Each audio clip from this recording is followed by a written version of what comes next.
Buenos días, mi nombre es María Fernanda Freite. En este siguiente episodio estaremos abordando el tema de la clonación. ¿Qué es la clonación? Si nos referimos al ámbito de la biología molecular, clonar es aislar y multiplicar un determinado gen o fragmento de este. Sin embargo, en esta revisión nos hemos de referir como clonación al procedimiento que lleva a la obtención de uno o varios individuos a partir de una célula somática o de un núcleo. De modo que los individuos clonados son idénticos al original. Existen varios tipos de clonación según el método. El primer método, llamado partición de embriones. Con este método los individuos obtenidos son muy semejantes entre sí, pero diferentes a sus padres. Es preferible usar el término gemelación artificial y no debe considerarse como una clonación en sentido estricto. Es análogo a la gemelación natural. Consiste en la separación de blastómeros en embriones preimplantatorios. Cada mitad del embrión se introduce en una zona pelúcida de otro óvulo o en una cubierta artificial y se implanta, previa inducción de polimerización con sustancias químicas. Esta técnica se aplica desde hace años en la ganadería, particularmente en ovejas y más recientemente en monos. El segundo método tiene el nombre de paraclonación. Consiste en transferir núcleos procedentes de blastómeros embrionarios o de células fetales en cultivos a óvulos no fecundados, enucleados y a veces a cigotos enucleados. En este caso, el individuo progenitor de los clones es el embrión o el feto. En la década de los 80 se realizaron exitosamente transferencias nucleares en mamíferos. Estas se lograron por medio de la disociación de blastómeros embrionarios. Vater y Cole lograron paraclonaciones en ovejas y vacas, obteniendo terneros por transferencias de núcleos de embriones en fase hasta 128 células.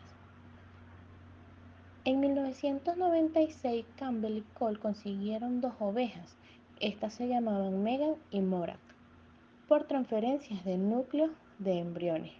Meg y Cole han producido monos rhesus por transferencias de núcleos de blastómeros, sin dejar de mencionar a Polly, una oveja paraclónica transgénica productora del factor IX de coagulación humana. Un avance reciente significativo fue la clonación de decenas de ratones empleando núcleos de células madre no quiescentes.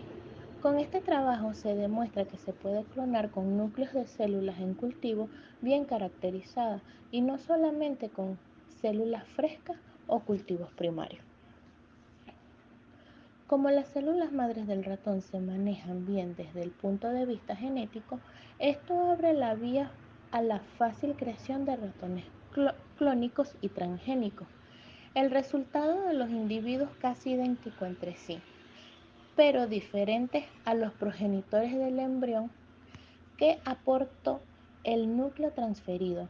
Se pierden una generación ya que el embrión donante del núcleo se destruye. Los individuos nacidos así se parecerían al individuo que hubiera surgido del embrión destruido. El tercer método se llama clonación verdadera.